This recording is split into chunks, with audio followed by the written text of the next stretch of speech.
evening, everyone.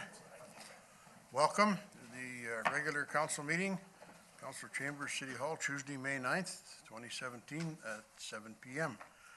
Public input, we have one presenter this evening, Chelsea Warren from the Nicola Valley Arts Council on the grant request. Chelsea, where are you? There you are, dear. You want to push? Yeah, very good. Thanks. Good evening, Mayor and Council. My name is Chelsea Ware, and I am the current president of the Nicola Valley Community Arts Council. I just wanted to say hello and basically just say that we're really hoping that you'll consider our extraordinary grant in aid request for our Art Walk event, which is happening July and August. We've added some new elements to the program, and part of the reason why we applied for the extraordinary grant in aid was as we were compiling our original grant and aid request, we hadn't quite worked out all the details, so we thought now that we have a firmer idea of what we want to do and what we're hoping to accomplish this year for Art Walk, that we would put in our request.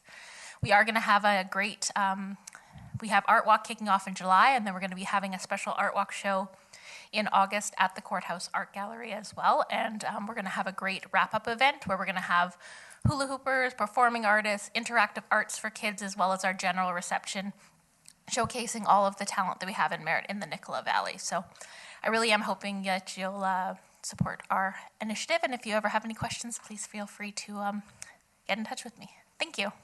Thank you. Any questions, comments? Thank you very much, Chelsea. Yep, it's on the agenda, and all the material is there, and that's what we like to see. Thank you very much. Excuse me. Adoption of the minutes. Recommendation on 4.1 that the minutes of the regular council meeting held on Tuesday, April 25th, 2017 be adopted. Moved and seconded. Any errors or omissions? Any discussion? All those in favor signify. Opposed? Carried, and so ordered. Thank you. General matters, delegations and recognitions. Merritt District Tennis Club presentation. Diane Quinn, Secretary, Merritt District Tennis Club, April 19th, 2017, letter, file 0250. Ms. Quinn.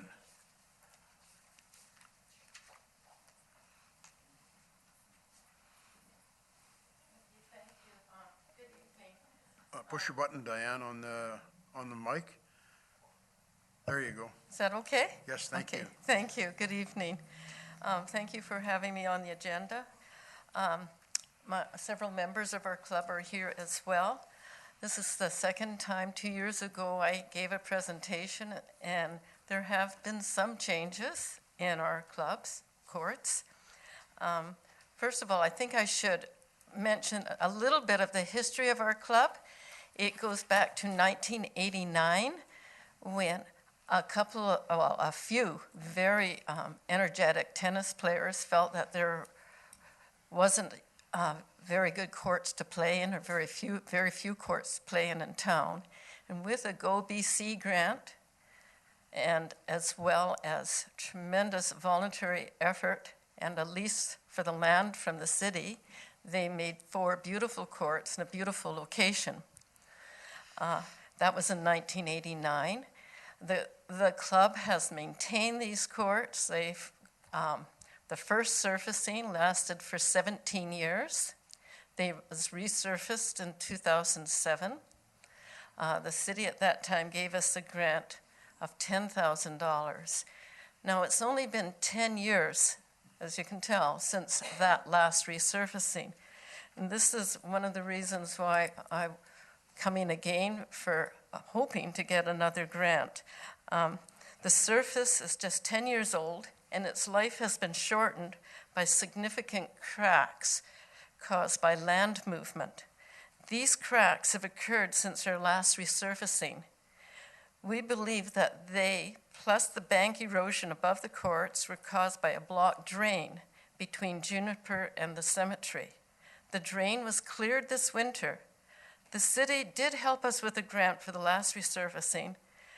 Tomco, the company which resurfaces over 9% of the 9 tennis courts in BC, and which resurfaced our courts, have estimated the cost to be over $30,000 to resurface. If we receive a $10,000 grant, we would be able to go ahead with resurfacing. Again, we have a very energetic club with a core of membership that varies from 25 to 45. Already this year, we have 22 members that are paid, and our fees did go up in 2007 in order to cover the cost of resurfacing. The club membership includes juniors, several teenagers. It goes to someone who's over 80 years old. So it's quite a cross-section. We do give adult students and young people reduced membership costs. Most of our members have very busy family commitments. We do have several other tennis players who come and visit the courts but do not pay a membership fee, but they are always very welcome. We have out-of-towners who come. We encourage it. We enjoy the variety. We try to schedule regular times to play both morning and afternoons so that all interested players can easily find others to play tennis with. We maintain a website. There is a key at the golf clubhouse which allows people who are visitors to come into the courts if no members are there. It is the members who work very hard in their own time to maintain the facility. The court repairs, ground maintenance, supporting our annual fundraiser at the Grand Hotel. And other than the land, all of the facility has been built and maintained by volunteers, donations, and a $10,000 grant. The surface on the courts is now just 10 years old.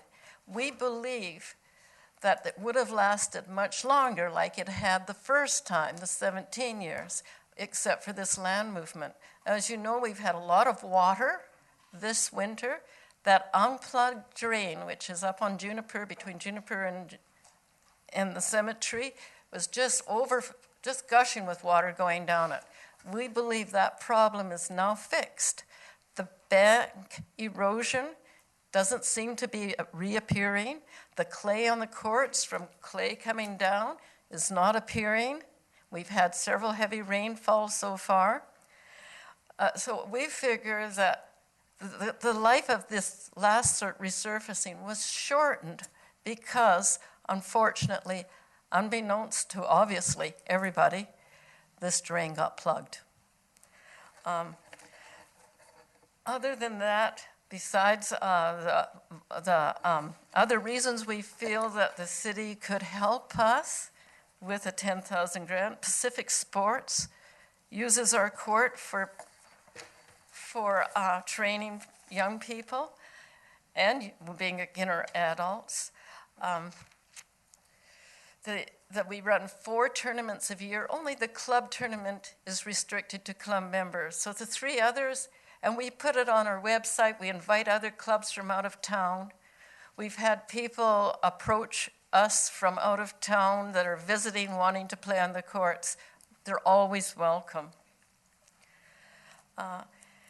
Other than that, we supply a backboard outside of the courts. We quite often leave balls there for people who just want to hit against the backboard for the exercise. The grounds are maintained, the lawn and the perimeter has lilacs around it. We hope for all of these reasons that the city will help us maintain. I think it's a beautiful facility. It's an asset to the town. And I really do hope that we gain your support again for this resurfacing, and that I'm sure it will last a lot longer than the 10 years the last one did. So thank you very much for your time. Are there any questions? Yep. Thank you very much, Ms. Quinn. Okay. Councilor Christopherson. Diane, do you want to stay up there? Oh, sorry. It's okay, no? I want to grill you, Diane. Hello. Yes. Couple questions. And thank you for your presentation. I know the courts are well used. Are there other grants that you're eligible for as well, such as the community community gaming funds and stuff like this that you can apply for? We hope to be able to apply for a gaming grant, a provincial gaming grant. And if we have the 10,000, I'll tell you, these cracks are quite severe. And with the $10,000 and the money we have, we can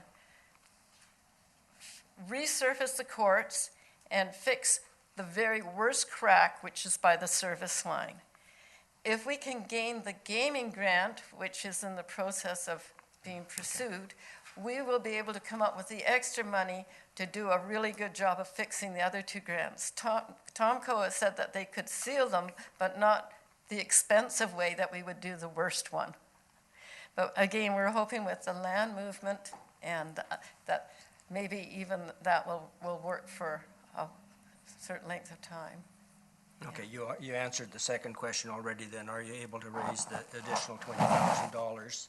$10,000 will cover resurfacing and doing the extra amount that's required of the very worst crack. In We total, would need it's, another, probably close to $10,000 to do the remaining two cracks. okay, that's what I was curious about. And just to clarify for all of us and people in the audience too, the city doesn't have any other tennis courts that belong to the city, I believe, but you correct me please, it's a question. The ones up on Bench, are they owned by School District 58? I believe Or- they are city courts, but they are in very rough shape, very poor. And we had talked to the city, actually, thinking when we got Tomco to give an estimate of resurfacing our courts, to also include the city, thinking that if they could resurface the city courts and the Bench are in far worse than ours. They're very rough. They're very, very rough. Yeah, I know. And Tomco, when they saw the pictures, they said they would cost more, but they did say it would reduce the cost if they came and did all the courts, our four in the cities, divided up, it would reduce the cost of all six. In the meantime, we went to the city and they felt that they were not sure that they felt that those courts are in such bad shape that they would have to be just dug up and redone. And they were thinking, they hadn't decided, they thought that would cost far too much money, so right now it's just, as far as I know, they didn't want Tomco to even bother looking at them. That's, So, yeah. could I That's get a one of- clarification on that from our CAO? The Bench courts are not, are they city-owned courts? Thank you, Your Worship. Through to Councillor Christopherson, I'm just looking up on our mapping system to confirm whether they're ours or the school districts. I believe they're ours, but I'll check. Okay, it would be interesting because my point I'm trying to get to is that these are basically the only tennis courts in town that Yes, are those are the usable. only ones. Okay, good, thank you. Yes, there used to be courts at the middle school, and even at the high school, and at the Vote Park at one time, but all of these have been abandoned, and so, So The tr- these are the only ones in town, exactly. aside from, we'll find out about the Bench one. And I can confirm now, there are tennis courts. They're part of Bench Park. We call it Bench Park. It's a natural area park. They belong to the Okay, city. so Yeah. they belong to the city, okay. Good, Councillor Getz. thank you. Jeremy, did you have a question, or no? I have one over here. Oh, yes. Thank you for your presentation. Actually, I'm going to address Sheila over there. So I guess my question would be, 2 weeks ago, we sat here, we gave $10,000 to the mountain bike group to upgrade parks.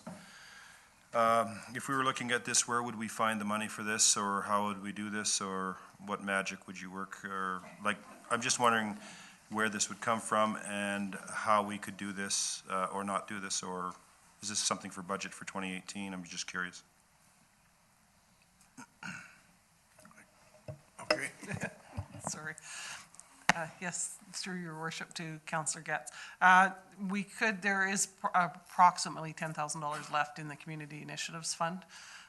If you wanted to grant it this year through there, we could consider it as a budget item. It would maybe, because it is on city property, it might qualify for gas tax. So there are a few options if. Well, I don't want to make any commitments tonight. I'd like to delve into that because I don't want to deplete the city initiatives. That then takes us out of commission for anybody that comes along with an idea for the rest of the year. So that's not going to happen for me. But if gas tax was available, what do we usually look at for gas tax? What do we usually end up getting for gas tax, or is it variable? No, we get it's around $350,000 a year. And when do we expect to get that? We get it in June and July, but we do have a pool of gas tax money in reserve.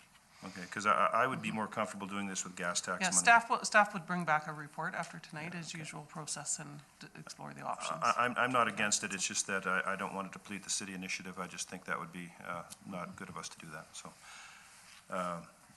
Yeah, I would be more than happy to support it through gas tax. Thank you. I guess there are a couple of other things that's coming up. Of course, with cracks this big, with every winter, the fellows in our court are busy trying to fill, and it's just like a Band-Aid. They're just getting worse all the time, getting worse. As well as, besides the groups I've already mentioned using them, the Collettville School, for instance, is coming on Friday to use the courts. They are being used by, the city, even, and we've got 22 paid-up members now, but we're expecting at least 10, probably more members to join before the end of the month. So, anyway, thank you very Nope, much. you're not done yet. Oh, okay. Councillor Prowl. Thank you, Your Worship. So when I look at this, in the last resurfacing cost about $10,000. It lasted, or more than that, but. The grant was 10,000. The grant was 10,000. It lasted about 10 years, roughly, so I figure that's about $1,000 a year, which isn't a bad deal. So I would support it if, depending on what the budget comes up with. Thank you very much. I Thank you. appreciate that. Councillor Baker. Thank you, Worship. Thank you for the presentation. A couple of questions I don't think have been asked yet. I think you said anybody can play. Yes. So if I was to show up and want to play, I go and get the key and I go and play. Does it cost me anything? No. Oh, what they would ask you to do is to leave a deposit for the key, just to make sure you return the key, because it's proved costly to us when the key has not been returned, because paid-up members have their own key. But So- if the key is not returned, you can see that would cause problems. So there is a deposit. Definitely. So have you ever thought about putting a drop-in fee in of some We're sort? not allowed to. The city has said no to that.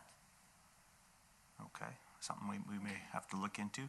The second question is, you just said a second ago, my concern is that those cracks may come back after they're fixed. And you said earlier that you didn't think so, the club didn't think so, but then you just said a minute ago that your members were filling the cracks and they kept coming back. So What I think is probably the land movement was caused by the plug drain, because cracks like this never occurred in 17 years. That was between 1989 and 2007. They never occurred. Now, all of a sudden, the road was being undermined, there was erosion going down the bank, and if you notice on the road on Juniper, there's a big crack that follows the crack from the courts, goes right up into the crack on the street. The city was putting rocks, and they were trying to do many things to stop the erosion, because the road itself was being threatened. But all of a sudden, everything has stopped. There was, the amount of snow and the rain and everything that was this year. We haven't had any more clay coming down on the courts. The water's been going through the tree. I have a feeling that was the cause of it all. And as far as repairing it, Tomco has said because we would pay extra for those kind of cracks, but they have a special, and that's why it would cost more, method of plugging up cracks caused by land movement. That's got Thank you. its own warranty. Thank you. Councillor Getz. Okay. So Diane, quick question. Now, Yes. the 10,000 is a temporary fix. To redo the entire court, is that 30,000? It would be, well, I think I've left the financial, the quote with the city here, but it would cost us approximately 32,000 to fix that major crack and resurface all 4 courts. To do that special treatment on the other 2 cracks, which aren't in such prominent positions, it would cost a further, probably close to $10,000, $8,000 or $9,000. So we're looking at about 40,000 bucks to do the whole About thing. 30. The club now has, right now, without all the memberships in, 2,200, 2,300, something like that. Yeah. All right, 23,000, sorry. So 23,000. the concern, so basically you would use some of your money and then match the 10 from We the would- city? Yeah, just like last time, when we resurfaced in 2007, we paid over half the amount. And Tomco will give us 3 years to pay. You pay half of it the first year, then 25% the second year, 25% the third year. So that's also good for us, Right. our club. No, I just wanted to wrap my head around, I don't want to do a temporary fix and then 2 years later, I we're back know, again neither doing do the same we, thing again. Because So- you can see how much of our own money is going into this. Right, so that's just what I wanted to get clear, that we're just not going to do a Band-Aid solution, that we're going to be able to do the whole Exactly, thing. exactly. So, and I want you to understand, now, I'm the- not against the project, I just Yeah. want to make sure that we don't deplete one. I Because I don't agree. know if you know what our city initiative is, other groups that come in asking for help I know, to bring yeah. people to the community, and if we blow that all right now, I- everybody's out of, there's nobody, you Yeah. can't help anybody for the rest of the year. So Yeah. I don't want it to come from city initiative, but if the gas tax is available, I would see no Yeah. problems with supporting Yeah. that for the gas tax. Yeah. So I just want you to be clear on that. Oh, yes, Okay. I understand Okay. exactly where you're coming from. Our members have been doing the Band-Aid for the last several years. It's just, yeah, Councillor Brown. this is to get it fixed properly. And getting things fixed properly is what I'm speaking to. If we have city facilities that are being utilized by the public, we need to step up and provide proper maintenance.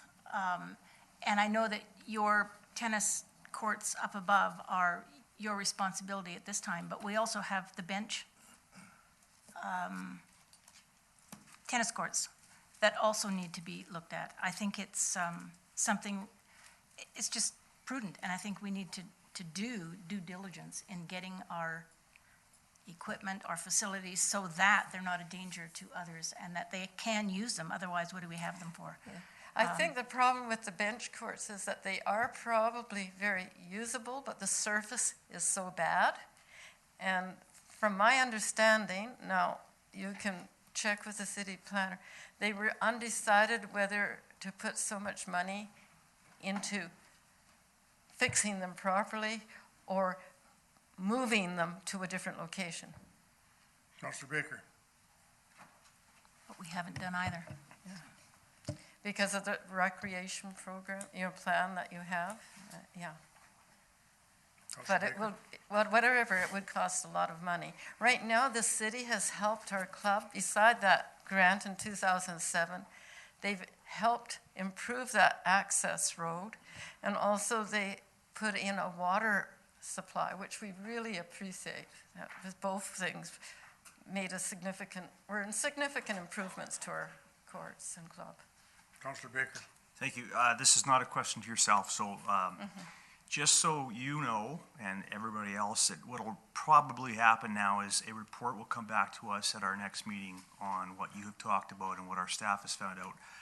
The reason I bring that up is I'd like to find out from our CAO in this report is why a fee could not be charged for playing tennis, a drop-in fee, because what is the difference between that and the golf course or our ball diamonds? I don't understand why the tennis club couldn't have some kind of a drop-in fee, because that would also help pay for this kind of surfacing, et cetera. And when the school uses it, they should be paying a bit of a fee as well. So if that could be included, please. Yeah, we'll look into that. Good question too, Councillor Baker. Thank you very much. Thank you Ms. Quinn. very much for your time. Thank you.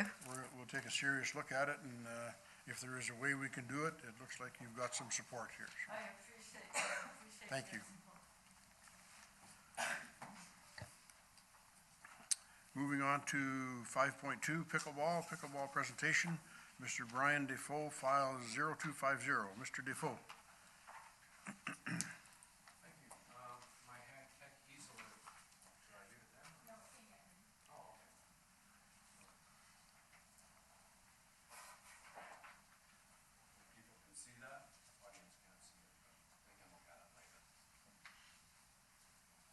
You've already got them convinced, you just have to convince us, Brian. You want to turn your mic on, Brian, please? Thank you. Good evening, Mayor Menard, Councillor, and City staff. My name is Brian Defoe, and I'm the president of the Merritt Pickleball Club. We come before you this evening with a couple of proposals from the club to obtain a location that will give us a permanent home, such as the tennis court has, with permanent nets and a proper and safe surface to play on. We began pickleball in the spring of 2015, up on the bench, on those courts you're speaking of. And we just threw it out there to see how it would work, and it caught on like wildfire as far as we're concerned. So in 2015, we started, and then last year we got the sport box. Since that time, our little group has grown to 50 full-time members.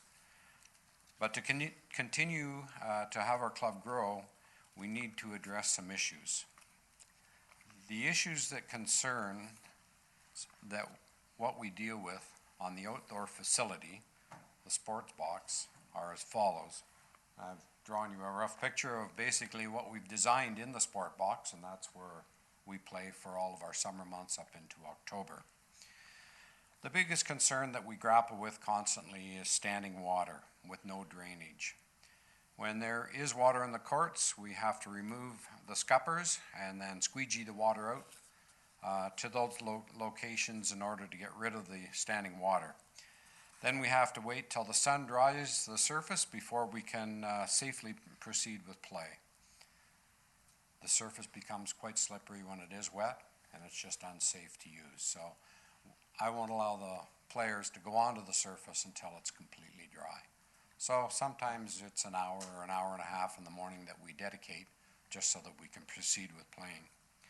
If there's no sun to dry the surface, we cannot play. Wet cement, as you know, is slippery and dangerous. We share the sport box with other people who are drop-ins that are not usually an organized group, who want to spend time waiting for parents that are playing ball or just want to drop in and, hit the hockey puck or play a little cross or whatever the case might be. During our play times, we advise them that the sport box is presently reserved for pickleball, and there can be minor, confrontations. At that time, we do make it very clear that they're more than welcome to join us, and quite often we've had young members join in our play. We don't charge them anything for their first drop-in. It's free. We supply them with a paddle, we show them the rules, and we encourage young people to play in the sport box with us. To our knowledge, we are the only organization that presently pays a user fee for the use of the sport box. And just to go on to that other item that was brought up earlier, we do charge a drop-in fee for people that come from other communities. We don't the first time is free. We're trying to encourage people to feel comfortable with dropping into our community. But then from there, we do charge a small drop-in fee. Pays for balls, nets, etc., etc. Another issue that the sport box suffers from. The boards are very badly warped, and it's partially due to the lack of drainage. And when the sun hits the boards, they warp. It looks like the ocean if you look at it. So what happens from that point is if the kids come in with a puck or they start using a lacrosse ball and they smoke the boards, the screws pop out. So I quite regularly go around and I pick up all the screws and I screw them back in the boards. So, and the reason is the boards are designed for indoor hockey arenas. They are not designed for outdoor. So that's just another issue that we deal with. So the sport of pickleball is one of the fastest growing sports in North America, and Merritt has an opportunity to bring people to our community for competitions. However, we would need to establish a permanent IPFA court in order to compete and attract players here, which in turn would be good for our community or our economy.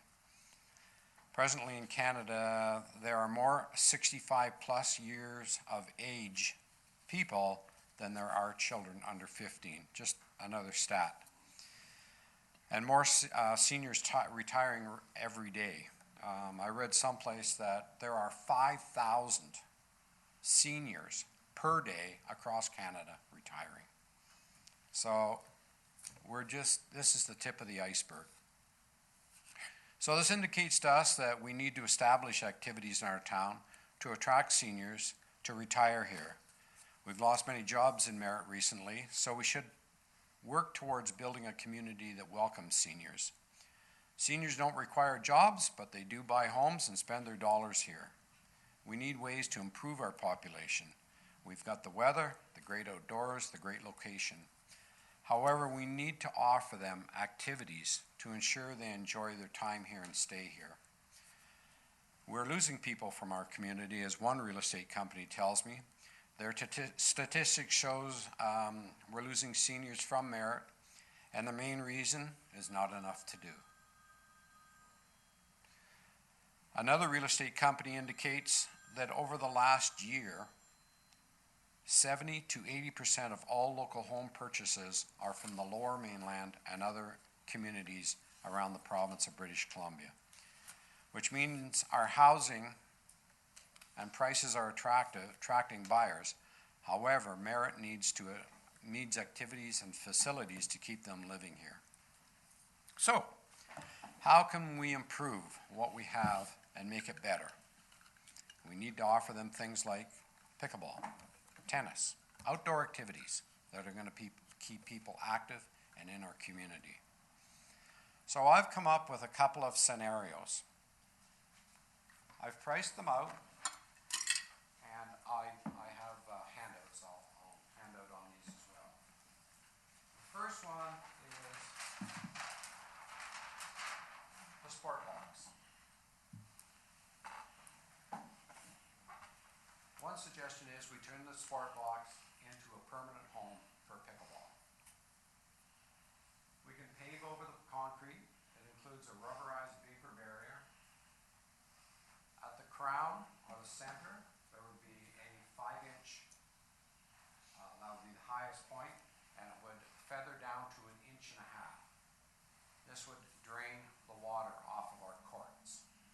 We would then go along and we would drill holes through the boards, say every 6 feet, and this would release the water so it would run directly off of the courts. One of the main reasons we want to do this and get a vulcanized, like rubberized court is, of course, for safety reasons. Tomco, same company, has given me a quote to come in and do this job. To do the sport box, they quoted $45,000. Okay? This includes permanent posts, permanent nets, divider fencing, center straps, rubberized acrylic surface. I'm sorry. This is the paving. This was the contractor that quoted me the paving. They include the rubberized sealant so that water can't come up through the concrete and go into the asphalt. And this is what Tomco quoted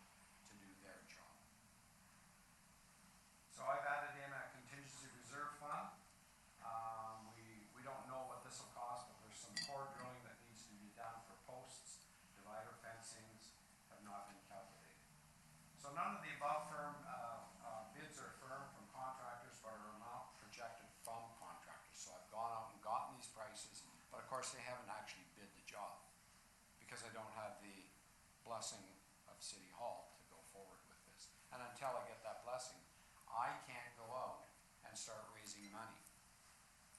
I can't apply for grants unless I have a location or a home. So that's the first thing I need to establish. So anyway, then some additional costs will be needed for post settings, et cetera, et cetera. So I had come to Brad with this, your former Parks and Rec director, whatever the term was, with this project, and he said, well, what about Nicola Park? What about brand new courts? And I'm like, okay, so what about the lawn bowling green? Is that staying? Is that going? I mean, you know, there's 5 members there. Is that gonna continue? Or is that coming out?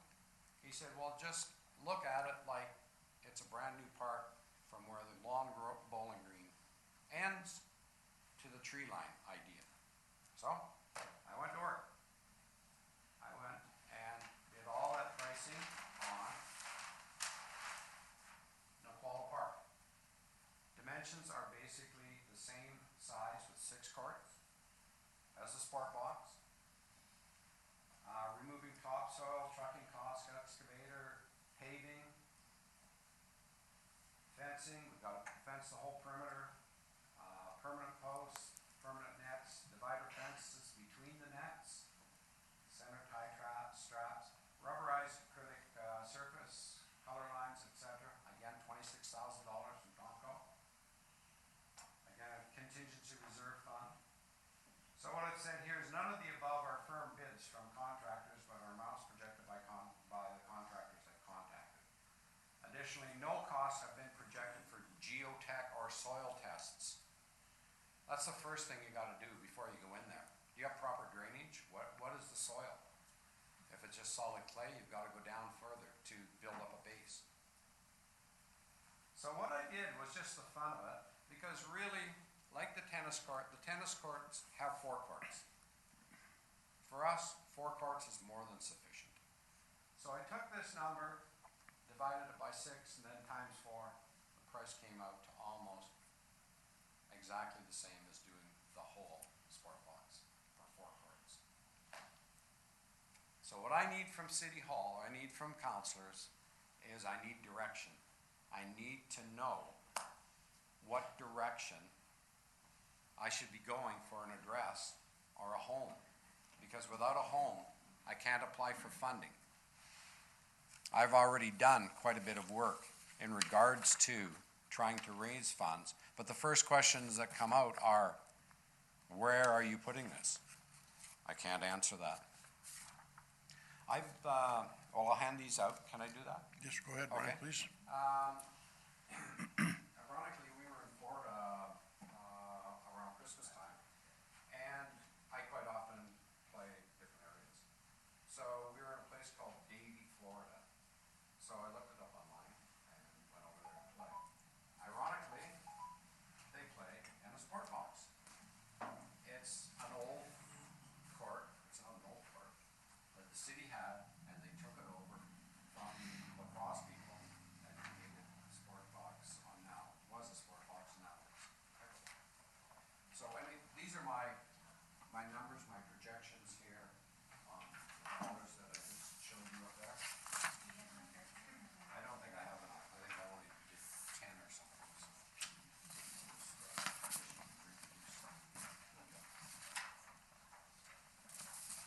Thank you.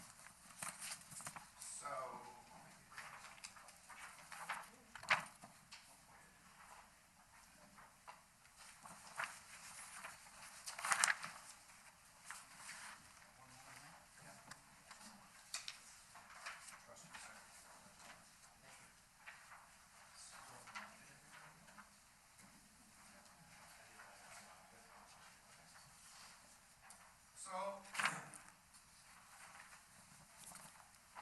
there lies our dilemma. We're very happy to stay in the sport box. I'm not trying to pull the trigger on this for this year. We understand we're along quite a ways, but I need direction. And whatever that direction is, I will go there. But it's important that we continue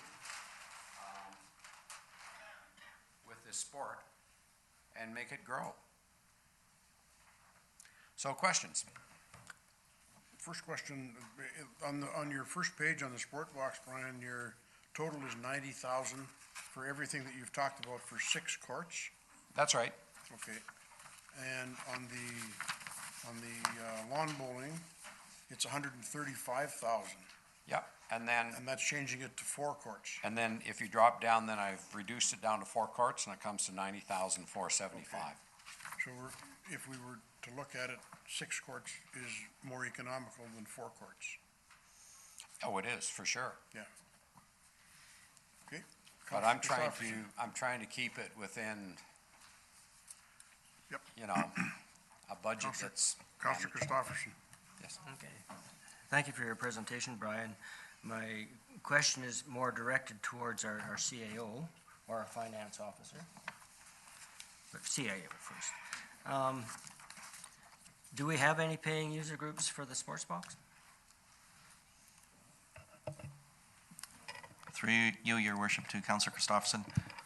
No, we don't. My understanding is the only group that pays is the pickleball group. And is the Lacrosse Association involved at all in using the former lacrosse box? Again, your worship, I can only go by my own visual sight. I haven't seen them in there in a very long time. That doesn't mean it doesn't happen when I don't see, but I'm not sure. You know, if memory serves, The I answer is thought. no. Oh, no. There I'm- were 2 in I'm- there I'm last heading night. there. I believe, if memory serves me correctly, that the Lacrosse Association, when this, when the sports box was first envisioned, was going to be the primary user, and that originally they were to help raise funds for the construction of the facility. Did any of that happen? Through you, your worship, not that I'm aware of. Again, the answer is no. So- They bought a portable clock, Yeah. and it's still in a package somewhere. So what I'm heading towards, trying to clarify facts and so on, is that right now we have a facility that is very limited in its use and appeal to people, and we do have a group that would be interested in having it adjusted to their needs.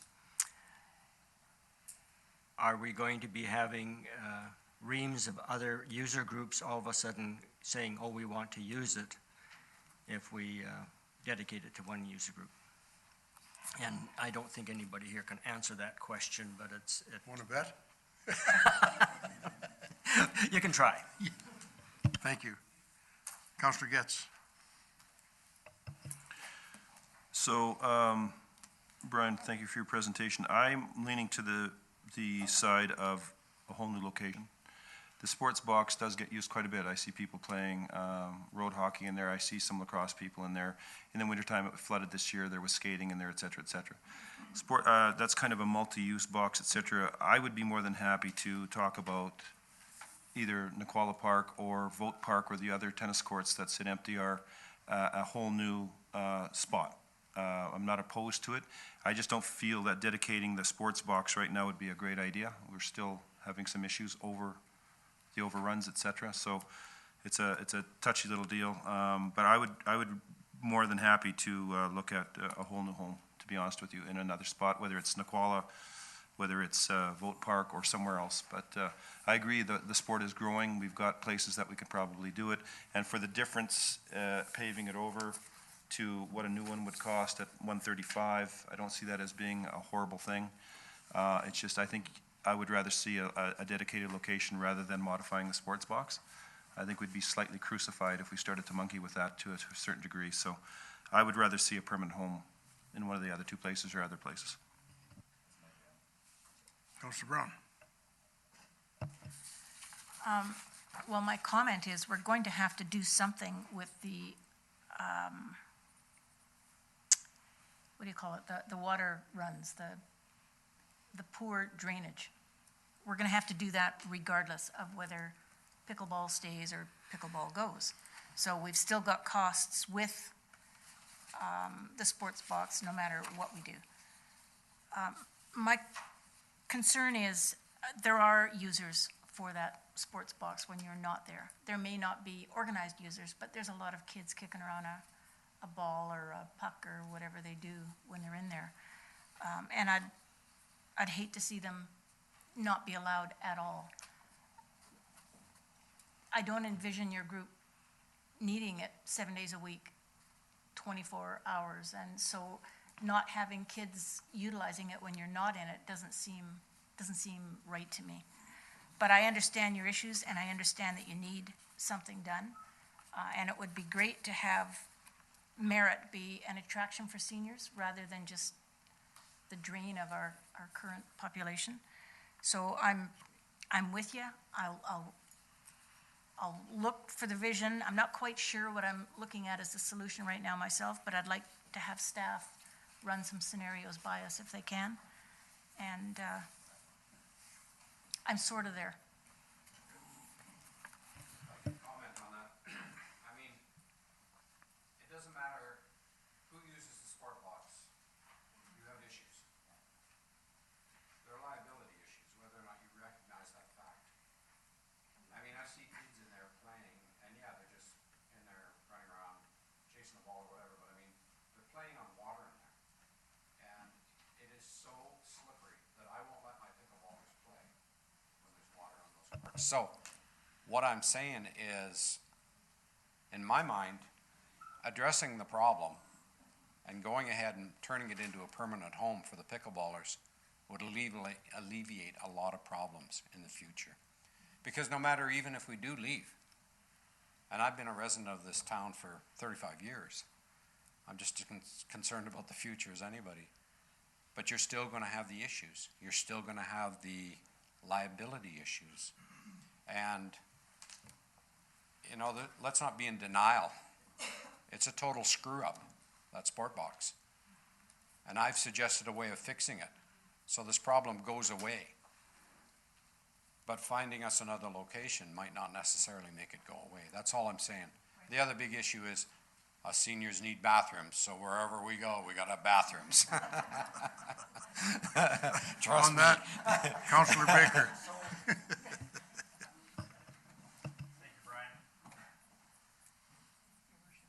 Oh, I did, but I didn't hard enough, sorry. Just so you know, non-seniors, I'm almost there, also need bathrooms. Just some clarification. When you talked about Naquala Park, did you talk about the actual lawn bowling green, or did you talk about the green to the trees? I don't know, I was kind of got kicked to the curb and told, go and put a project together. And I said, well, is it inclusive of the lawn bowling? Because I know there's 5 members there, I don't wanna.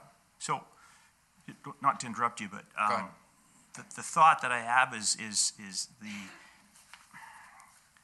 the lawn bowling green probably already has geotech engineering as far as drainage, et cetera. There's a beautiful building there with washrooms That's for right. seniors. Yep. I'm not against getting rid of the lawn bowling, but I think we should seriously look at possibly that portion of the park where the lawn bowling is now, to switch it over to pickleball, as pickleball is becoming more so than, say, lawn bowling. I have to agree with the other counselors. I'm not really thrilled with the sports box. My only reason is, as soon as you start putting permanent things in there, such as posts and nets, which I know you need, Yep. you've totally taken it away from any other sport. That is correct. And as the word sport box is not lacrosse box or anything, it's a sport box, I'd like to see it the way it is. We do have issues, and I appreciate you bringing them forward again. But I would like to see that the actual lawn bowling green area looked at to see what kind of costing. And I do appreciate the work and effort that you have done for this, because it's nice to actually see this instead of you coming to, here's what I'd like to try, and us doing the work. So thank you very much for this. Yeah. Thank you. Councillor Christopherson. Good, thank you, Your Worship. Number one, I would very much like to get some recommendations from staff as to present usage and expenses and of making changes and things along that line. So I would really like to get staff input on this. My second point is that I would be very, very concerned with building a new facility in this town of upwards of $100,000, when the one that we just finished having fun with is vastly underutilized and with little prospect of being used effectively without some pretty major changes to it. So I would much rather, I'll wait until I see the report from staff, but on a personal note, I would much rather see this facility well used, because the town has put a lot of money into it, than build a new facility and still have one that's not being utilized nearly as much as it could be or should be. So with those comments and a request to staff for some input, I would rather see pickleball in there than build something new at more taxpayer expense. Amen. Councillor Brown. Two questions. One of them I remember, the other one I'm having trouble remembering. The bathroom down there. For Ms. Thiessen, is this also eligible for gas tax funding, this project scenario? Neil? I hit it, but I can't see your light. Your Worship, through Councillor Brown. Yeah, recreation facilities are eligible for gas tax spending. Okay, so my other question, I think, was already kind of answered. When you were looking at 4, is that enough, 4 courts? Is that enough to do your tournaments, your big plan, No, okay, so you really do need 6, we do. ultimately? That's correct. Okay, thanks. Councillor Norgard. So thank you for your presentation.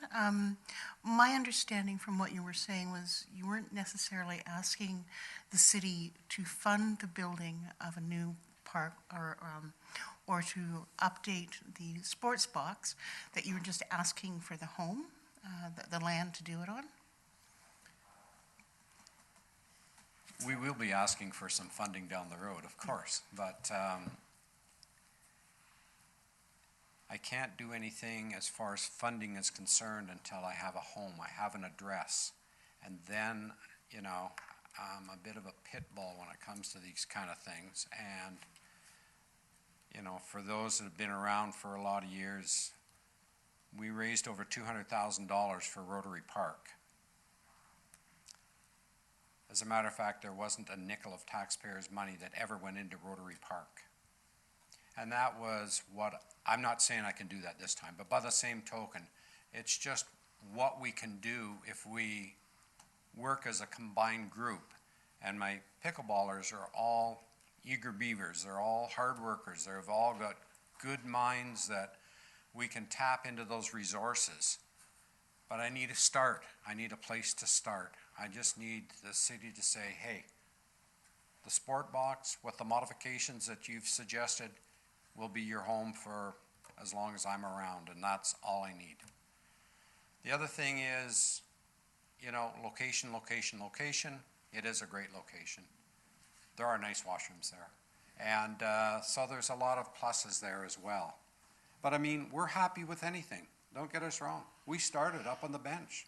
We painted lines and we started out. We didn't complain about the cracks. We went to the city and said, hey, can you fill these cracks? City Works came up and said, darn right. We filled them up. we painted over them. We kept sweeping the needles off, all the pine needles, and blowing them off with our own blowers, and that's how we started. And we started with 4 people, and now we're at 50 people. This sport will be to 100 people within a year to 2 years, depending on our facility. Then we will really bring competition to our town. Like the senior games that are being held in Vernon this year. The nationals being held in Kelowna. These things are huge. People drive up from Salt Lake City to compete up here in Canada. Like, that's what we need. Kamloops just built 4 brand new courts, Riverside, last year. You should see them. They're beautiful. They just finished a big tournament. They have 8 courts with the combination of McDonald Park. And we need those type of opportunities here in our community. And I'm saying, why not? People drive through here all the time. Let's get them to stop. Play pickleball. Enjoy our little town of Merritt. You ever try selling refrigerators to Eskimos, Brian? I've sold some ice to Eskimos, but I haven't tried refrigerators. Brian, and I agree with the other councilors that the work that you've done, we've had some good meetings, some good discussions on this. And you said you'd go away and put some stuff together for a couple of areas, which you've done.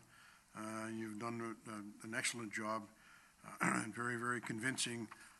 I have to be clear, though, that I'm on the same wavelength as Councillor Christopherson. I don't think that Sports Box is being utilized to the level that it should be used. Very disappointed in the Lacrosse Association for not getting in there and using it. So I think you've given us some really good food for thought. And I believe some information that would make our decision much easier. So as far as I'm concerned, very supportive of, number one, fixing that box so it's safer, which to us has got to be not only for seniors, but also for the young people that play in there. And we're going to take a serious look at this, and I'm hoping that we can find you a home very, very soon. So, Councillor Getz.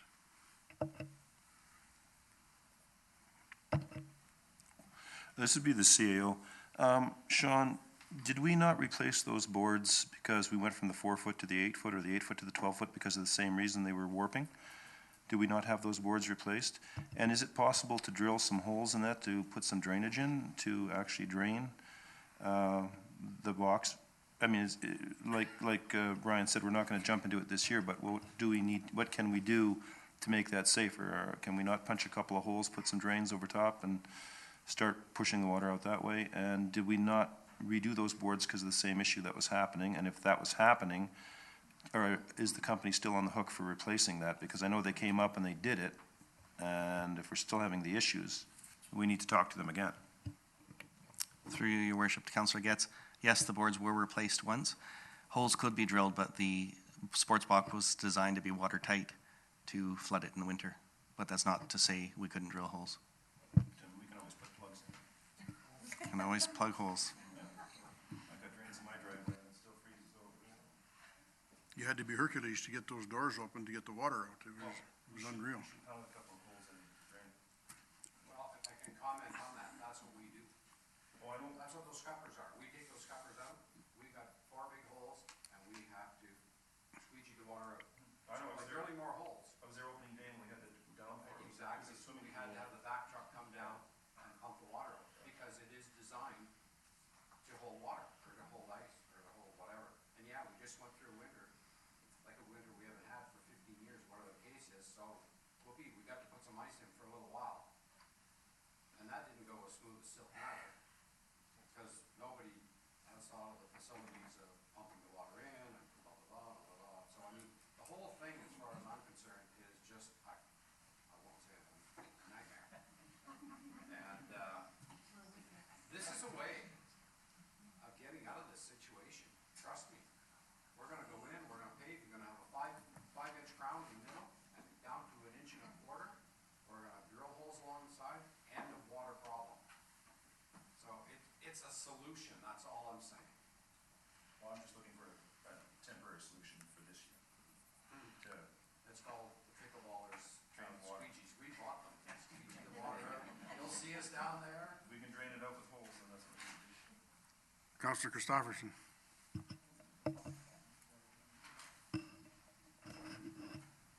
Okay, final word. You brought up another issue, and that's, and that's the ice in the facility.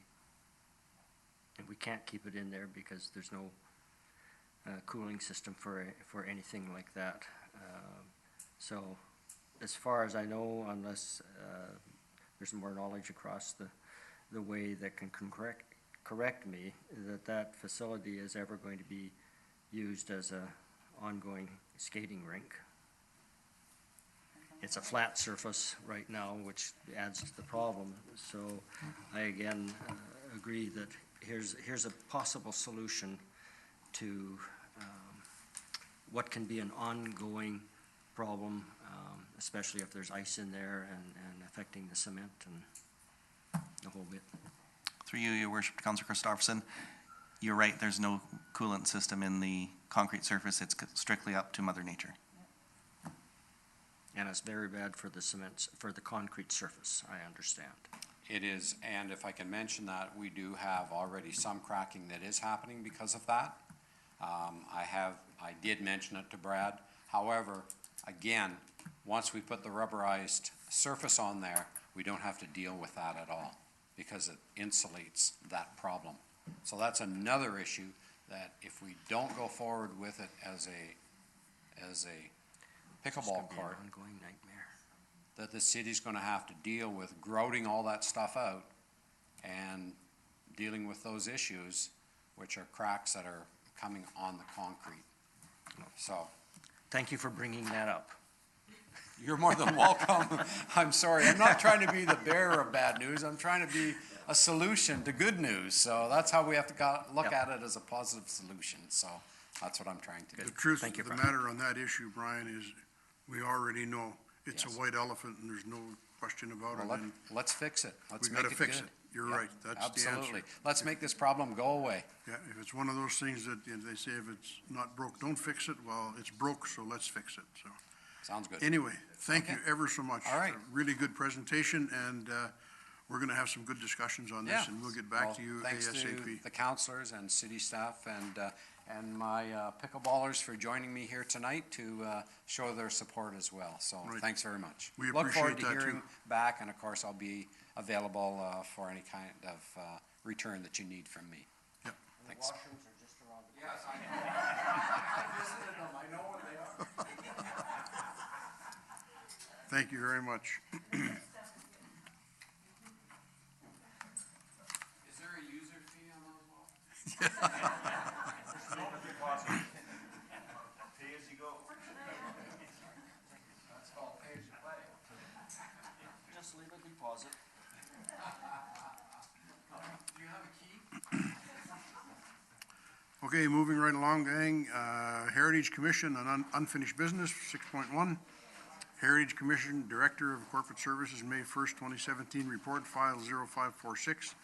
Recommendation that council appoint one member of council to the Heritage Commission in accordance with the City of Merritt Community Heritage Establishment Bylaw Number 1816, 2002, and that staff be directed to advertise for two members from the Greater Merritt community at large and contact the Nicola Valley Heritage Society, the Merritt Senior Citizens Association, the Nicola Valley Museum Archives Society to inquire about membership and interest, or membership interest.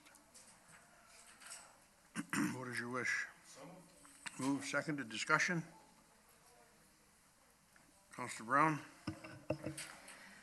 I'm confused with this whole application because it appears as if the first report that was, oh, hold on. I'm very confused. I'm on the wrong, I'm on the wrong section. This was actually something that I put forward. That's right, it is. I was gonna say, you must be very confused. Yeah, I am very confused. Just, Now I'm confused. Are you okay now? great idea. All right. Good. Your worship, I'm Thank you. confused. Thank you. Any further discussion? All those in favor signify. Opposed? Carried and so ordered. Thank you. Point 7, bylaws, City of Merritt 2017-2021 5-year financial plan bylaw number 2220, 2017, file 3900.2220, recommendation that the City of Merritt 2017-21 5-year financial plan bylaw number 2220, 2017 be adopted. Moved and seconded. Discussion. Councilor Brown. This is one that I won't be voting for. I didn't vote for the increase in property taxation, and I won't be approving this. Thank you. Any further discussion? All those in favor signify. Opposed, carried, and so ordered. Thank you. 7.2, 2017 tax rates correction on 2017 tax rates bylaw number 2221, 2017 Director of Finance and IT May. First, 2017 report file 3900.2221. Recommendation that council rescind third reading of the City of Merritt 2017 annual property bylaws number 2221, 2017. And the recommendation is that the council amend City of Merritt 2017 annual property taxes bylaw number 2221, 2017 tax rate schedule by deleting multiples for general purposes for property class 2 utilities in the amount of 7.625 and replacing it with 7.513. What is your wish? Motion is moved and seconded. I'll move to rescind the reading. Oh, I'm sorry, that's, all right, we've got to go back up one. You're right, Kurt, sorry about that, yes. Move second and carried on the first recommendation to rescind. Any discussion? All those in favor signify. Opposed, carried, and so ordered. Thank you, Kurt. Now, on the next one, on the council amend City of Merritt 2017 annual property taxes bylaw 222, 2017 tax rate schedule with the leading multiples of general purposes for property class 2 utilities in the amount of 7.625 and replacing with 7.513. Discussion? Councilor Brown? Just a question, is the amount we've got, 7.513, is that the most that is permitted by legislation? Is that what the issue is? The tax rate is 40. The rate is 40 is what's capped at by legislation. And because we didn't change any of the other multiples, but because we increased the other taxes, we couldn't increase the utility tax rate. The multiple actually decreased, and that just wasn't picked up in the bylaw. The other rate the multiple stayed the same from previous years. Any further discussion? All those in favor signify. Opposed, carried, and so ordered. Thank you. Recommendation that City of Merritt 2017 annual property taxes bylaw number 2221, 2017 be read a third time as amended. Seconded. Any discussion? All in favor? Opposed? Carried and so ordered. Thank you. Nicola Valley Community Arts Council, 8.1. Nicola Valley Community Arts Council, request for extraordinary grant in aid financial services manager, May 1st, 2017, report file 1851. Recommendation that council approve the extraordinary grant application in the amount of $1,000 for the Nicola Valley Community Arts Council to assist with expenses related to the 2017 Art Walk, July 1st to the 31st. New gallery showing August the 1st to the 31st, and wrap-up party August the 3rd, to be funded through the Community Initiative Fund, and that council direct staff to include a request for the Nicola Valley Community Arts Council to apply during the fall grant and aid intake for future requests of this nature. Moved and seconded. Discussion? Councilor Brown. This is the one I'm confused about. I was ahead of myself. I'm confused because the first application actually has the Art Walk as part of their write-up, and it doesn't tell us that they're going to make it greater and define it. And we don't really provide $6,000 for individual events. I think we gave them the $6,000 operating costs, not connected to anything. And in my mind, this art walk was already part of that initial grant, so it may have been improved on. But I think it's a great idea, don't get me wrong. I think it's what they're looking at in terms of making it bigger and better for this year, especially being Canada 150 year, I think is a great idea. I just think it's already covered in the first grant application, and because of that, I'm not willing to look at another one, because I think it's double dipping. It's my opinion. Thank you. Councillor Getz. I may have to ask Chelsea a question here or two, so I would ask council's permission if I could do so. I need full permission from everyone. Everybody okay with that? So Chelsea, could I get you to come to the stand there for a second? Assume the, okay. So, Yes. quick question. How do I put this? When the Art Walk participants put up their items in all the stores, do they sell those? Yes. Do they contribute back to this Art Walk with a certain percentage of what they sell, or do they take it all? The first 3 years, we collected, the business got a 5% commission, and the Arts Council got a 5% commission, and the artist got the remainder. And just through the past few years, it was a sticking point for some artists because we helped, they paid the application fee and the business paid the fee to participate. And so in the last couple of years, we actually eliminated the commission fee altogether and just said we'll collect our application fee to help support the program, and businesses pay the amount to have the business be part of Art Walk, and kind of left it at that. Okay, because that's where I've got a problem. These people are making money and the taxpayers are actually funding it. So that's a problem for me. So I would have to say that it would be a good idea to bring back the cost sharing, because I like the Art Walk, but not at taxpayers' expense. So they can walk away 100% of the price. I've got a problem with funding a wrap-up party. I think that probably should have been left out. That's one thing council probably is not going to be too cool about. Yes. And I have to be honest with you, the ink isn't even dry on the budget for the 6,000 we've given you, and here we are with this. So Yes. we're not an ATM. It's getting a little much now. So I understand that Art Walk is an enjoyable thing, but I think what that is an item that needs to fund itself, especially with the artists that are doing it, because in Williams Lake, that's how it was. Yeah. There was no city involvement in that whatsoever. So I would like to see it kind of go back to that. So that's my 2 cents. Thank you. Thank you. Any further discussion? Councillor Christopherson. Just a clarification, the Chamber of Commerce is also involved with this, is that right? Yes, we partner with the Chamber of Commerce. The original inception of Art Walk was the Chamber that approached us to work with them. And so originally, the Chamber had actually requested funds from the city years previous, except for this year they didn't, because they were able to get the Base Coast as the main sponsor.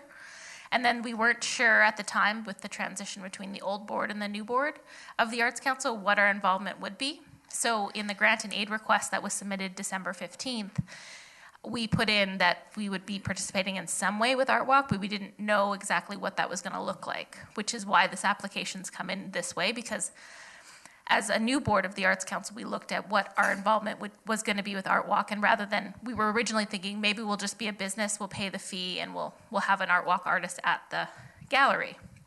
But instead, the new board of directors voted to be a full participant and partner with the Chamber to present Art Walk. But in order to do that, we didn't have, at the time of the original application that went in, a real idea of what was going to be happening.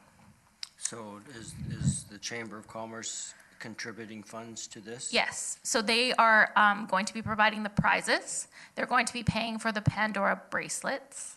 They also do a kickoff event on Canada Day with the Art Walk artists as well. And so they're going to be doing that part. And so our part will be hosting the extra Art Walk artist wrap-up show in August, helping get the artwork to Williams Lake if Williams Lake still has a spot for us, because we have done that in years past where Nicola Valley artists go to Williams Lake to feature their work. And then we'll be doing the wrap-up event as well at the courthouse. So this year is kind of an experiment Yes. I'm really, really pleased that the Arts Council is becoming a more vibrant force in the community again. I share some of Councillor Getz's concerns as far as increasing funding. If, at this time, if the funding doesn't come through, are you still able to host the Art Walk, or Yes. do you have other We've options? applied for other grants, actually, for Art Walk as well. We've applied with the Interior Community Savings. We have a potential, another application to go into the Rotary Club of Merit, and are looking at a couple other community grants to apply for as well. Some of the deadlines we've already missed due to just how the planning and the budget cycles sort of go for different organizations. So if we didn't get the funds, it would happen. It would just be at a very scaled back event, so. Okay, thank you. Councillor Baker. Thank you, Worship. Through your worship to our Director of Finance, did we not give money to the Chamber for the Art Walk this year? I thought we did, unless I'm thinking like last year. Do you recall? I don't believe we gave money to the Chamber for their artwork this year. It was the $3,000 for the SWAT to be a sponsor. Okay, thank you very much. I know, Chelsea, that I think I know, that there was a lot of struggles within the Arts Council for a number of years. You guys have worked really hard, and you've got a new executive, you've got some very enthusiastic members now. It's 150 years for Canada.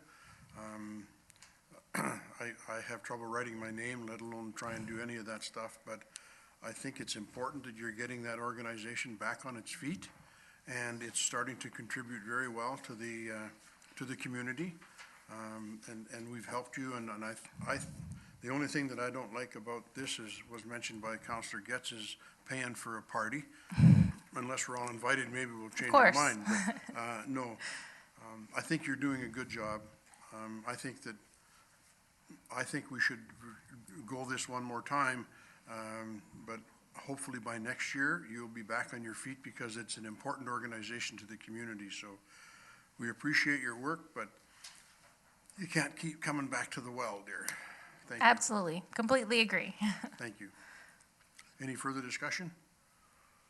Okay, moved, seconded. All those in favor signify. Opposed? Motion is carried. Thank you very much. Thanks. Thanks, Chelsea.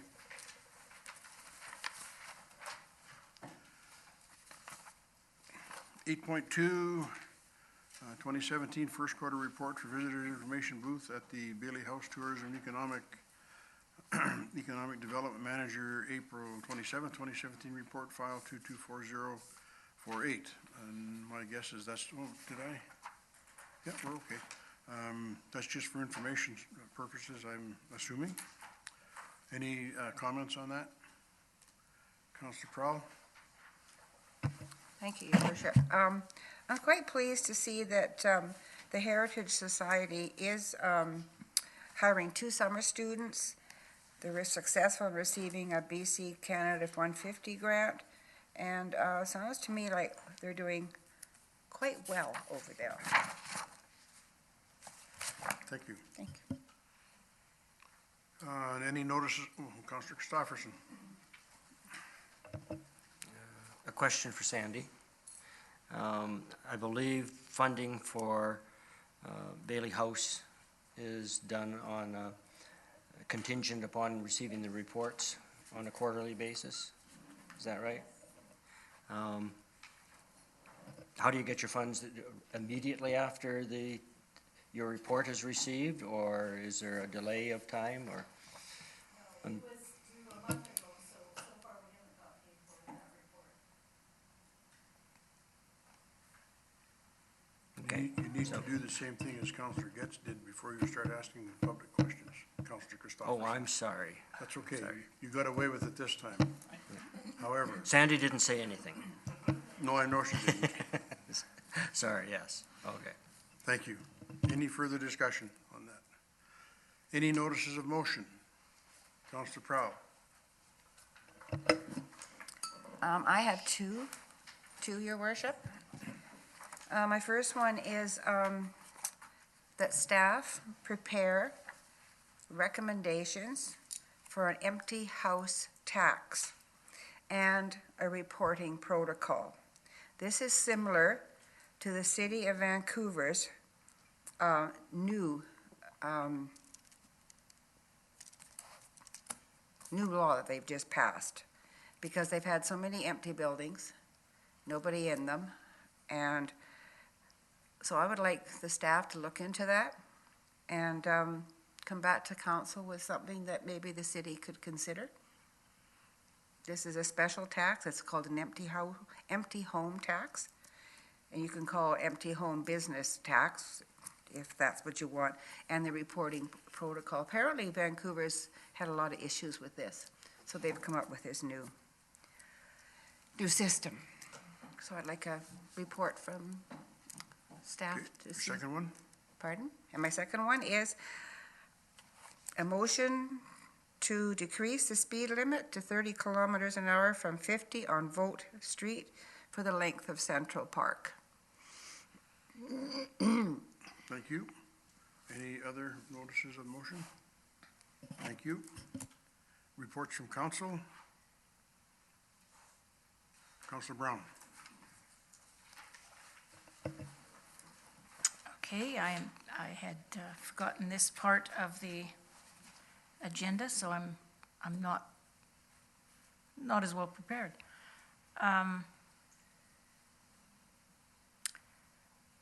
One of the things I think the last weekend I've been involved in on a personal level with the flooding,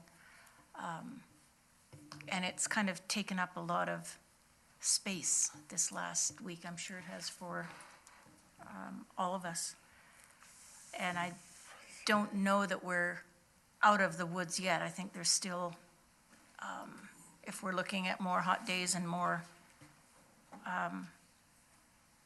showers, I can't think of anything else to say, that we're probably going to be doing it again. My granddaughter was evacuated out of her place because of the flood, right down in Lower Nicola.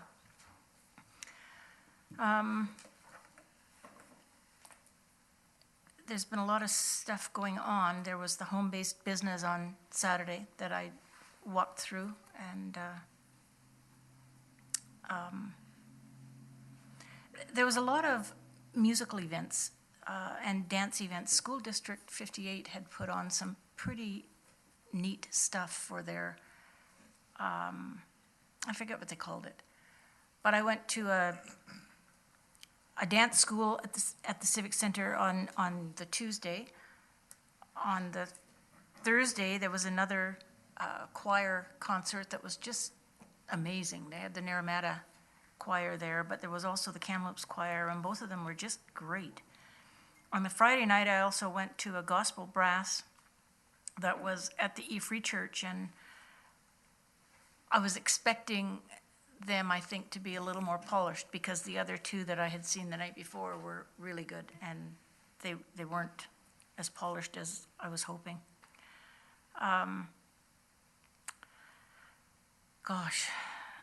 Most of it's personal stuff.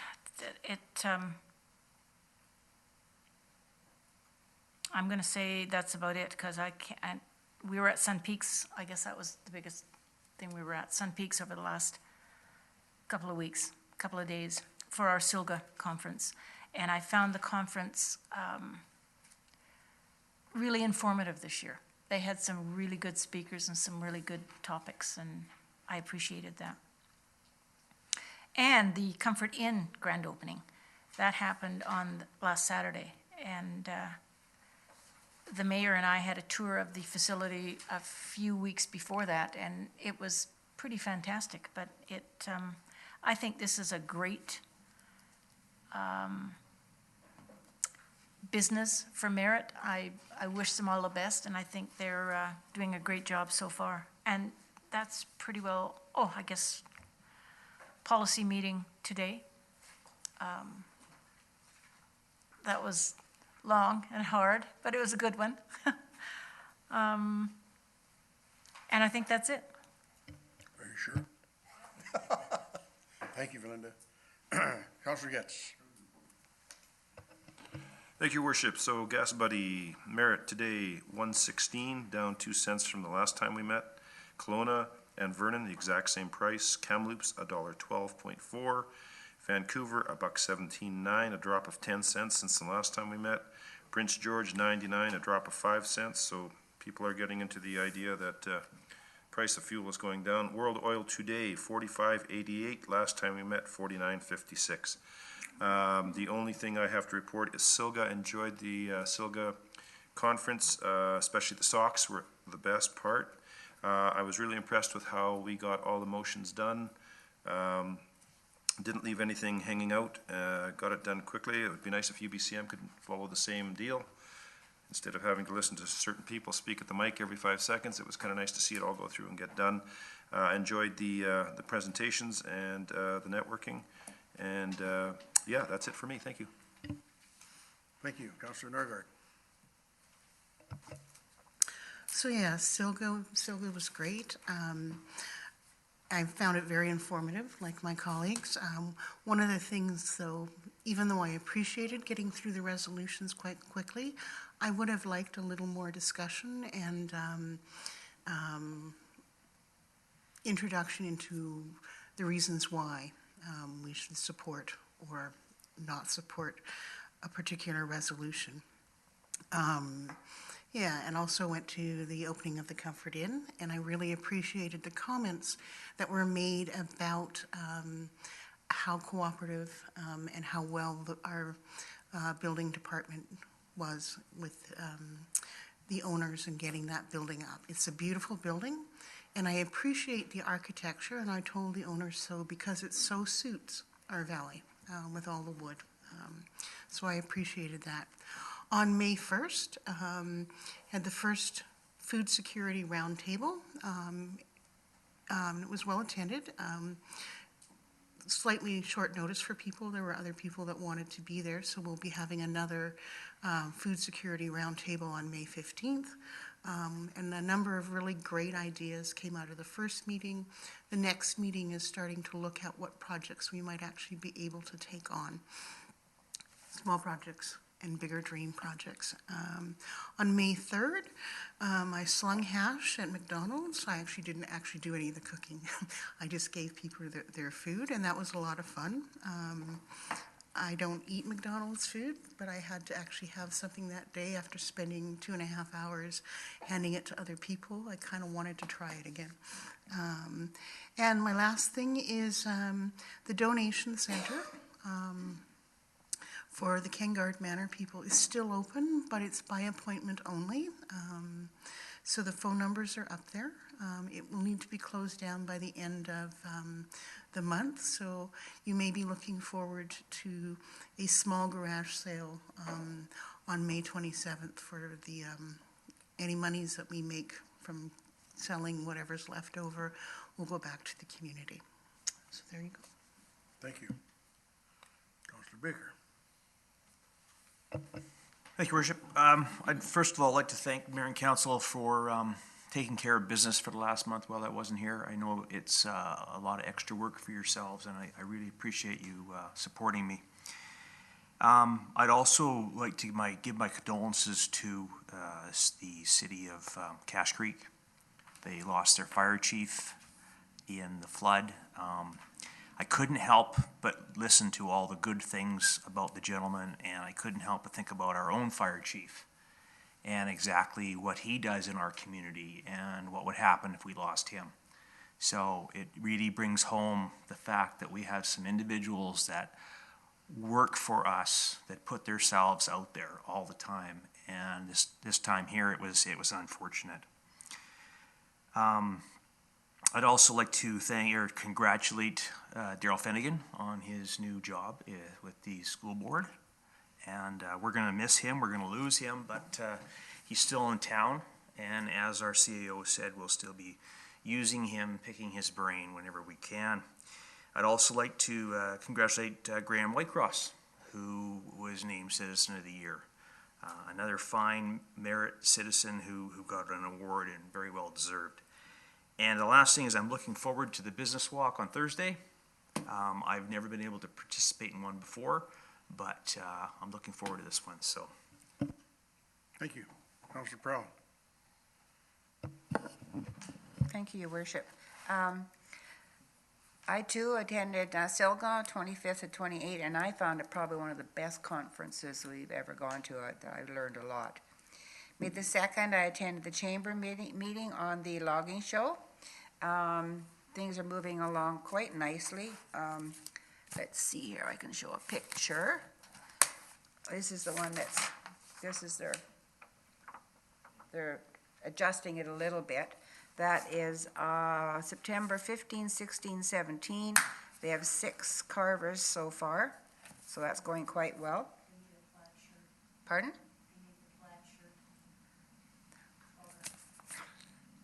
On the 3rd, the Tourism and Economic Development Committee meeting. Again, the biggest one was the logging show. And May the 5th, I kind of did a river walk just to see how much water there really was. And there was a lot of seepage, and mostly on the floodplain. May the 6th, I attended the Poetic Language of Landscaping at the art show. I was quite impressed, actually. It was well attended, and so it's open for another 2 weeks if anybody wants to go. And I too wanted to express my thoughts to residents of Cache Creek and the family of Clayton Cassidy, the fire chief that was swept away. Sounds like he was very dedicated to the community. That rock quarry, I have never heard it as busy as it has been the last, 10 days? There is trucks from, I have no idea where, coming and going all hours, all day long, taking that rock away that's up on the top there. And a huge thank to Public Works and Norgards for their work, protecting the roads and homes, and I hope the worst is over. I heard some buzzing late yesterday afternoon, and I thought it was Councillor Getz with his drone, but it wasn't. It was a paraglider, landed somewhere over there by Claybanks. I was quite surprised when I actually looked up.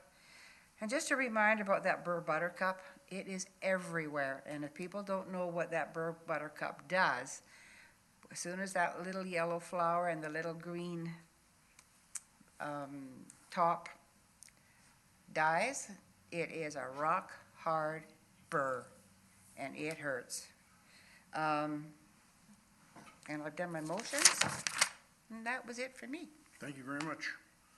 Councillor Christopherson. Well, I'll just keep it down to 5 hours. April 26th, 28th, went to the Silga Conference. 2 speakers of note I really enjoyed. One was Chris Locke, a man born with no arms and legs, and a real example of the power of the human spirit to triumph over all the difficulties that life can throw at us. I felt ashamed of myself for whining. And the second speaker was Darlene Morgan from the Niska villages in the Nast Valley, and she too spoke of the resilience of the human spirit in dealing with and confronting issues experienced by First Nations people, specifically with, but not limited to, the residential schools. A very powerful speaker. May 2nd, I attended a Canada 150-day activity sponsored by School District 58. It was a dance recital that included ballet, Indo-Canadian dance, First Nations dance, and Métis dancers. It was really well done, very interesting. May the 3rd, Tourism and Economic Development meeting.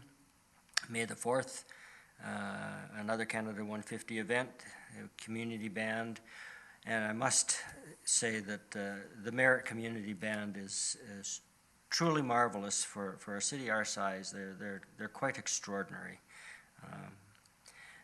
Good ambassadors. The Naramata Singers were there, the Kamloops Men's Chorus. It was an excellent evening of music, and it was arranged by James Clark. May the 5th, got a call to help with sandbagging efforts, and it was truly remarkable to see friends and neighbors helping out people. Special recognition to a fellow who just happened to be passing by, and everybody thought, oh, another looky-loo, and he stopped and said, "You need any help?" And sure enough, he went and got sandbags and some more of his kids, and so I'd like to say thanks to Joe Anderson. Never met him before and just chipped right in. May the 6th, attended the opening of the art display at the old courthouse, and as Councillor Jenny mentioned, excellent quality, and it's good to see the arts flourishing in Merritt. Today, did my thing at Gillis House, and tomorrow is the Theatre Society's AGM, a Canada 150 meeting, and my grandson's 4th birthday. And Thursday, there's the Business Walk, a Hospital Foundation meeting, and then I think we've got a council committee meeting of the whole, don't we? Yes, Thursday. Okay, that's it. Thank you. Wednesday, April 26th, I attended Silga along with our fellow councilors. I enjoyed it immensely. I had to slip out for Thursday, the 27th, and I went to the local government contract management committee down in Richmond, which is the police committee that I've been put on by the TNRD. It's my first meeting. It was a very good meeting. It was the co-chairs, Brian Hain, UBC Vancouver Metro Area Representative and Councillor for the City of Surrey, and Clayton Pecknold, Assistant Deputy Minister, Policing and Security Branch. And I won't go through all the names, but it was a very, very good meeting. One of the key topics that we talked about at that particular meeting was consultation. Consultation with the communities and consultation with the councillors, the councils in the communities on what's happening with the police. I was a little bit vocal at the meeting, and I guess making a long story short, I think the message was that they work for us, we don't work for them. And we had some really good discussions on a number of issues. There's a set of minutes being drafted, and I will make sure that each of you get a copy of those. There was a report on the Canadian Management Committee, and there was a meeting just last week, and I got a message today. There'll be some information on that as well.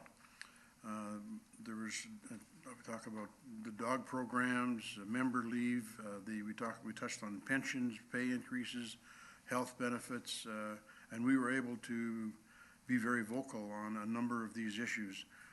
We had the commander of the E Division, a woman, Brenda Butterworth. She's the Deputy Commissioner of E Division, Commanding Officer. She just got that position, and very well spoken, very committed to the RCMP and to working with the communities throughout the province of British Columbia. Paulette Friel, Chief of Superintendent, was there. Sean Sullivan, Superintendent of Employee and Management Relations. Robert Jeskin, Executive Director of E&M Divisions, and Julie D. Becker. So it was a really good meeting, and as soon as I get those minutes, I will make sure that each of you get a copy, and then I can go into more explanation on the things that we talked about. But I want to thank you for allowing me to sit in that committee. It's a good committee. It's a very interesting committee. I did more listening than I did talking, but I think it's going to help us in not only in our community, but with the TNRD when I report there for all of the communities within, I see you, Jenny, within our whole area. Did you want to ask something about this? No, I just had something I wanted to add. Okay, all right.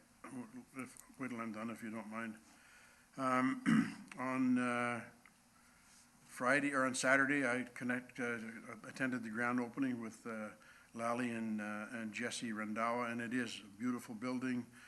They made some really, really good comments, or Lally made some good comments about the city, Sean, the work that they did, the cooperation that was there. Very, very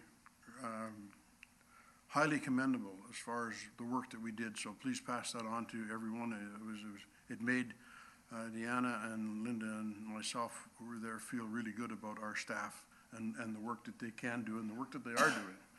When all of the information is supplied, they can get the job done without a lot of difficulty.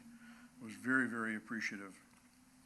On Monday, the May 1st, I had a meeting with Richard Howes, again, who had a long meeting with our old Parks and Rec representative on a program called Poker Putt, which is a golf game that is similar to what's happening here So when I get more information on that, and he's going to get more, Sean is familiar, or just became familiar with that as well. So that's another one that's happening out there that maybe would be of interest to our community.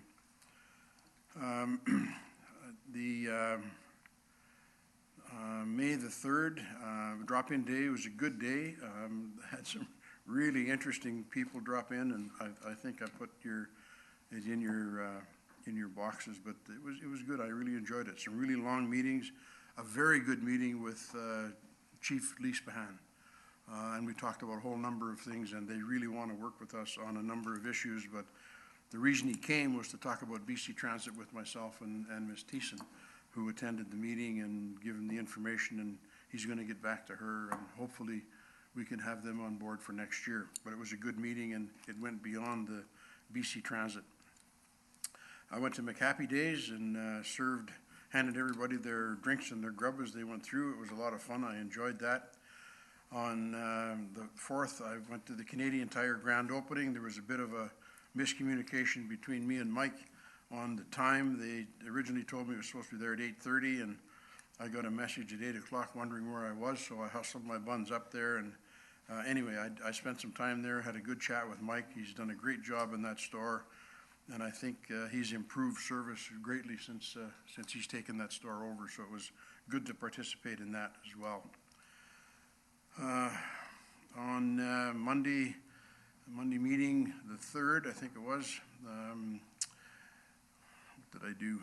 I don't even know what I did. We had a meeting, was that today with the Housing Association? Yeah.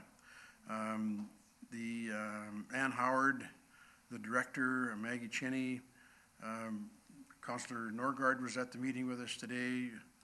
Sean, you weren't there. You were away yesterday, right? So there was just you and I. And that was a good meeting. Bob Hughes was there. We talked about a whole bunch of things, and the new building, the new development that's going in. Also, we talked about trade winds and some of the difficulties that are there. Hopefully, we can clean all that up. I think Councillor Norgard and I are going to stay on top of that. So, oh boy, oh boy, oh boy. I attended the Nicola Valley Search and Rescue last night. Again, they're very appreciative of the support they get from the city with the compound and whatnot. And today I attended TNRD and Solid Waste Management, which was a very good meeting and a very good session we had. We toured Heffley Creek, Cinnamon Creek, I think it was, and also the Mission Flats with the group, and went over a whole bunch of things. And quite honestly, I think we've got the best one in the whole territory as far as an eco depot is concerned. Theirs are nice, but it doesn't even touch, as far as I'm concerned, doesn't touch the good job that we do here, which is under the TNRD. So that's it. Now, what did you have, Cindy? Thank you, Your Worship. I would be remiss if I didn't comment on the statistics that were given to us, especially the Bailey House visitors. Sure, it's down this year, but I think the weather has a whole lot to do with that. I mean, who was going anywhere? I don't know who prepares this, but I really liked it. The whole statistics and everything that's going on for the first quarter of the year. I should have mentioned that. Thank you. Thank you. Moving on to information items, we have 4. Is there any there that, oh, sorry, guys. Linda. Thank you. Sorry, I forgot to mention the comments that I've been receiving over the last, I don't know how long, on the Nicola Avenue landscaping has been awesome. I mean, everyone seems to love what we're doing. They seem to love the way it looks. I've heard nothing but praise on how great it looks, and let's keep it that way, and I just wanted to pass that on. The other thing I want to bring to your attention again is next meeting. I'm on vacation. I leave again May 20th to the 28th, and I do have a notice of motion outstanding on secondary suites, and I sure hope it's not on the next agenda. So that's all I have to say. Thank you. Mike, Councillor Getz. You mentioned your drop-in notes that I never got your drop-in notes. I don't know if anybody else did. No, I handed them in to Carol No. 2 days ago. You haven't got them yet? No. Okay, If I don't get in tomorrow, Melissa, would you please mention to Carol, I left them on her desk to have them there. Sorry, guys. Anything further? Termination of the meeting. Thank you, everyone.